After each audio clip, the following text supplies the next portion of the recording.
Hello Virgo, Sun, Moon, Rising, and Venus signs. Kamusta kayo? Sana po'y nasa mabuti kayong kalagayan. Welcome back po sa Star Tarot. And kung bago kayo rito, welcome din po kayo. Please subscribe, like, share my videos, and leave me a comment po kung naka-resonate kayo. Virgo, pauna mensahe ninyo, we have star. Wow, napakaganda. There is guaranteed success. Meron ditong tagumpay na naghihintay sa inyo, and this could be in any area of life. Depende sa kung ano man ang pinagkakabisihan, pinag-aalala, pinagkakaabalahan ninyo, so there is success, no? Guaranteed success. What else? We have older woman. Ayan. So, dealing sa relationship with an older woman. So, this could be anyone. Pwedeng mom ninyo to.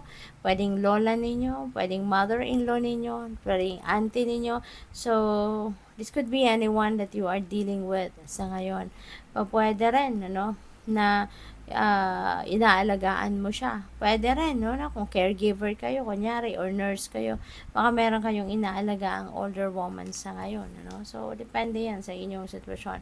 But yes, you are dealing with an older woman. We have frying pan, trouble and accusations. Baka, yung mga accusations na to, troubles na to, is involving this older woman. Kasi katabi niya to, So, depende yan sa inyong sitwasyon. We have mule. Someone is extremely stubborn and unwilling to change. And this could be someone na baka ito yung pwede rin, sa iba sa inyo, Virgo. Baka yung taong ito na sutil-sutilan, ito yung magpapahamak sa'yo. Baka ito yung this person is going to put you into trouble. Kaya as much as possible, wag na kayo makipag-away dito. Wag na ninyong ipagpilitan kung ano man yung sanang gusto mong itulong sa kanya, gusto mong i-advise sa kanya, something like that. No? Just leave it. Okay? Just leave it. Wag mo nang pansinin ito. So, what else? We have flowers, happiness. Magiging masayang-masaya kayo. Okay? There is going to be some kind of happy times dito na may experience kayo. Okay? Happiness will be yours. Happiness will be something na mararamdaman ninyo sa ngayon. At maaari yung tagumpay na to ang magdadala sa inyo ng kasiyahang ito. What else? We have work, achievement, success. Ayan. So, ito na. Ng guaranteed success na to. Talagang makakamit nyo na, and that's coming from your trabaho.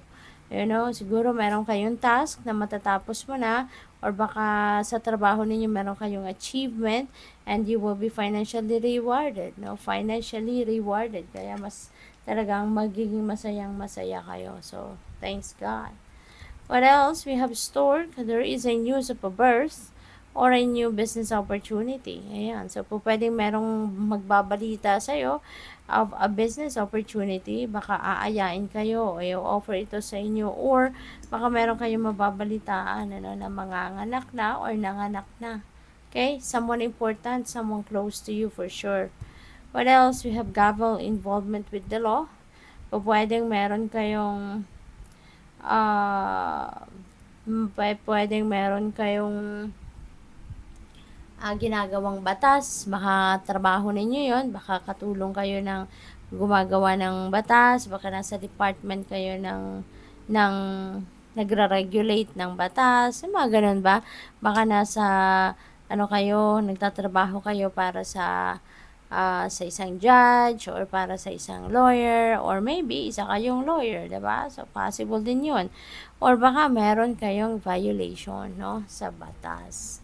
So, what else? You have victory, Kung ano man yan, Ano man itong mga negativity na to, you are going to be victorious, Magiging, magiging successful talaga. Victory in some endeavor, mapagtatagumpayan mo, ano man ang mga hirap na pinagdadaanan ninyo sa ngayon, ano man yung mga challenge na nararanasan ninyo sa ngayon, you are going to, feeling ko, you're going to be victorious. Malalagpasan mong mga yan, malalagpasan mo, masosolve ninyo, kaya magiging successful kayo. So, pang tatlo na tong success card, diba? There is success, success, success. And look at that. Diba? Meron kayong great good fortune. So, mababalot din kayo ng swerte. Kaya kung ano itong mga negativity na to na pwedeng bumabalot sa inyo, sa inyong horizon, as much as possible, transmute niyo yan into something positive kasi that can stand between you and these beautiful energies. Okay? So, ngayon, meron kayong 4-leaf clover and mababalot kayo ng swerte dito.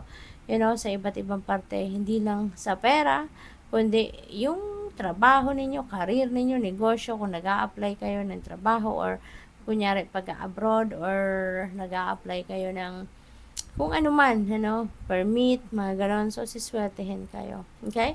So, good luck po. Hala, ayusin lang natin kasi hindi naman natin pwedeng kunin yan, Parang buong deck na ang bumagsak. Pasensya na po kayo.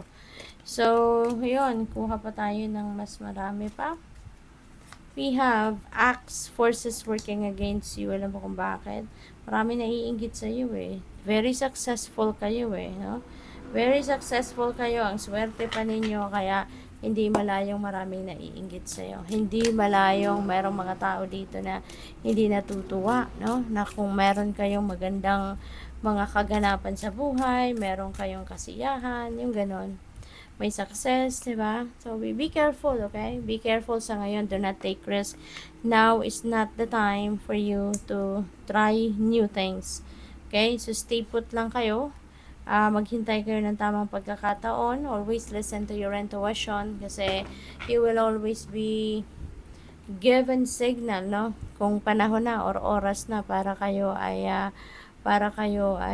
mag-take action na towards a new path, 'di ba? At habang sa ngayon, sabi dito, wag muna kayo mag-take risk. So stay put lang muna kayo, stay where you are.